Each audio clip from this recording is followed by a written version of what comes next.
The Ritenour School District's proud history began in a one-room log cabin built in 1846 for a small community of settlers. Buck School was located near the intersection of Woodson and Lackland Roads. At the time Buck School was founded, Louisiana Purchase was made only 43 years before, and Missouri had only been a state for 25 years. Both Woodson and St. Charles Rock Roads were still little more than Indian trails which Daniel Boone had followed from Kentucky at the beginning of the 19th century.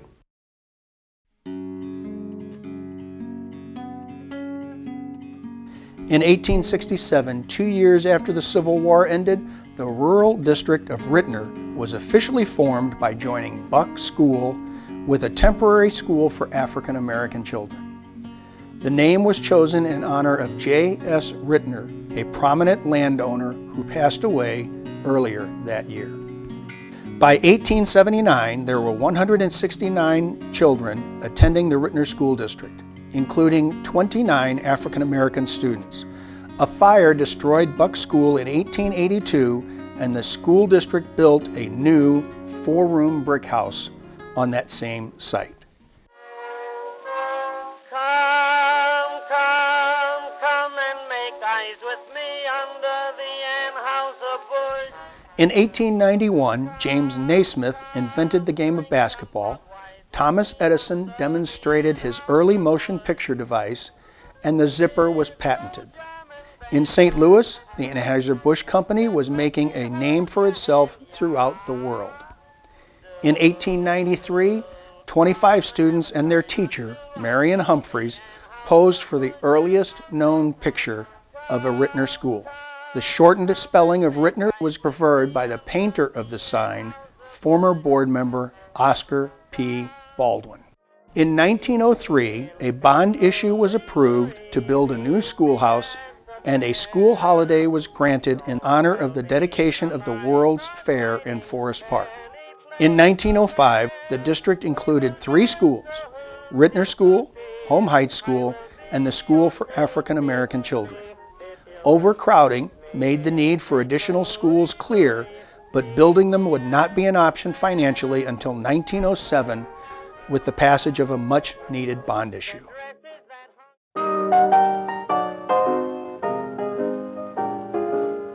In 1911, the board hired Perry S. Allen, principal of Maplewood High School, as the district's first official superintendent. In 1913, Lackland Avenue School became the first high school for African American pupils in St. Louis County. During those years, the Ritenour community joined the nation in mourning the loss of thousands of Americans who died for their country in the First World War. Toward the end of World War I came the beginning of an influenza epidemic, which made nearly 1 billion people ill throughout Europe and the United States, killing 20 million. Ritenour canceled classes for 3 months due to the epidemic, which also took the lives of Ritenour students, including the only member of the graduating class of 1919.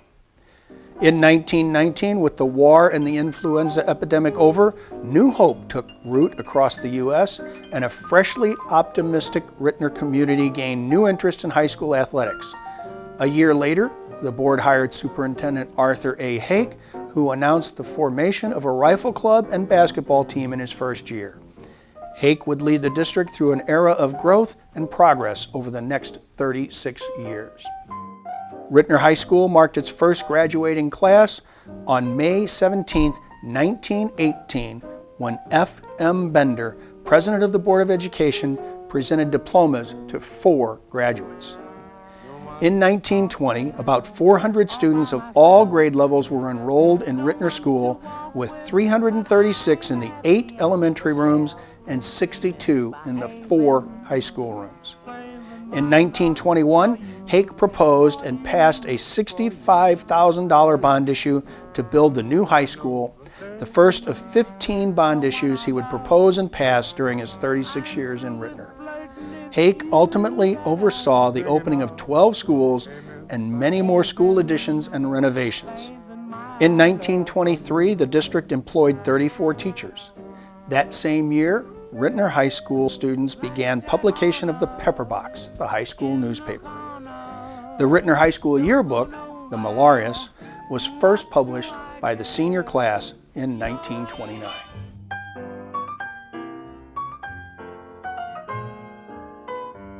In 1930, St. Louis was the 7th largest city in the country. By 1933, the Great Depression had caused 200,000 teachers to lose their jobs across the U.S. Money was tight in Ritenour, and salaries of all professional staff were reduced. During these tough times, many parents requested that the district allow their children to continue in school even though they were unable to pay the tuition. The district continued to accept all students despite financial difficulties. The Handy House is truly a beloved segment of Ritenour's illustrious history and is remembered fondly by thousands of Ritenour graduates.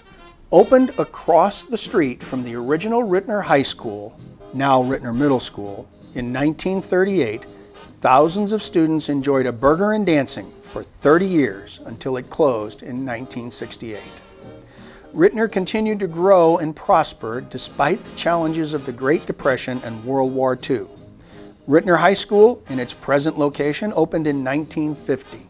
In 1953, the Wagon Wheel football game began when the Kiwanis clubs of Ritenour and Normandy proposed a football game to be played on Thanksgiving Day. At that time, there were only 10 football-playing schools in St. Louis County. Superintendent Hake lived to see the opening of Hake Junior High in 1955. He attended his last board meeting on February 14, 1956, and died on March 12th. The funeral was held in the junior high named in his honor. Hake led the district through some of the most difficult years in American history. He watched the district grow from 731 students in 3 schools to about 9,000 students in 15 buildings. The year he started, there were just 4 high school graduates. The year he passed away, 306 Ritenour students earned their diplomas. In 1956, Wendell L. Evans succeeded Hake as superintendent.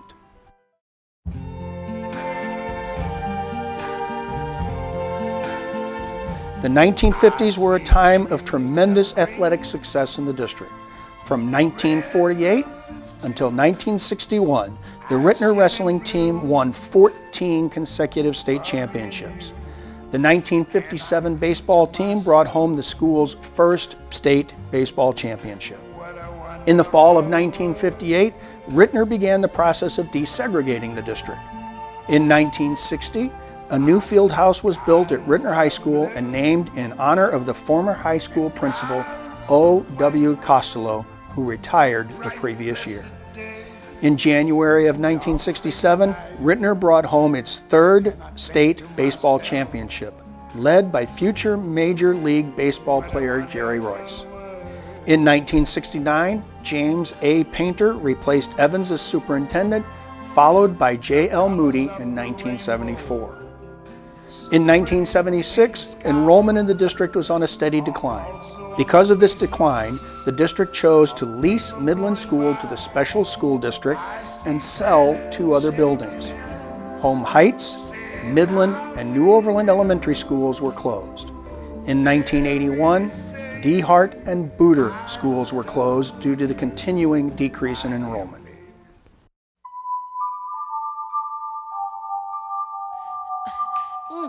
In 1983, enrollment in Ritenour had stabilized, and in 1984, John W. DeArmond became the superintendent.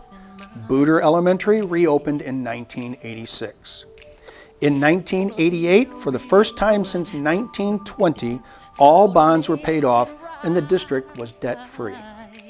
The condition of the buildings was deteriorating quickly, though, and despite the need for renovations, bond issues for facility improvements fell short in 1988 and 1989. Because of building safety concerns, the district was prepared to take drastic measures to survive if they could not pass a bond issue.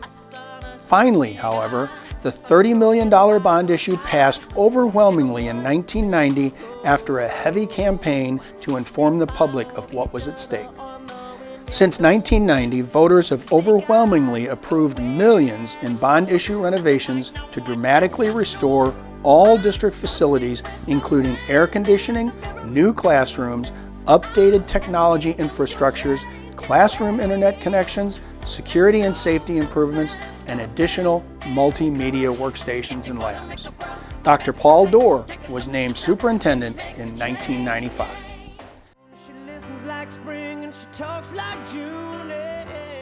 Ritenour began the new century with a new set of challenges.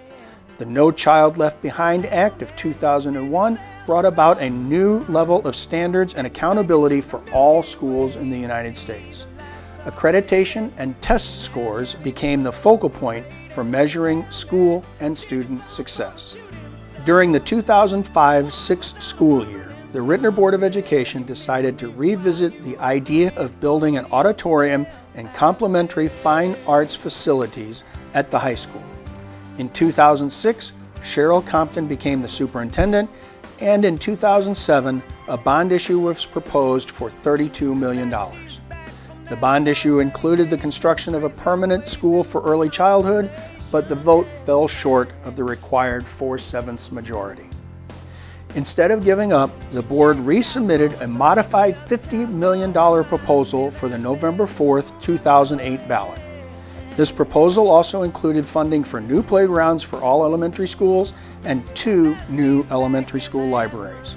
The bond issue passed, receiving an all-time high of 12,267 favorable votes. In 2012, Chris Kilbride replaced Compton as superintendent. Under his leadership, the district continues to make strides and ensure a quality education for every student every day.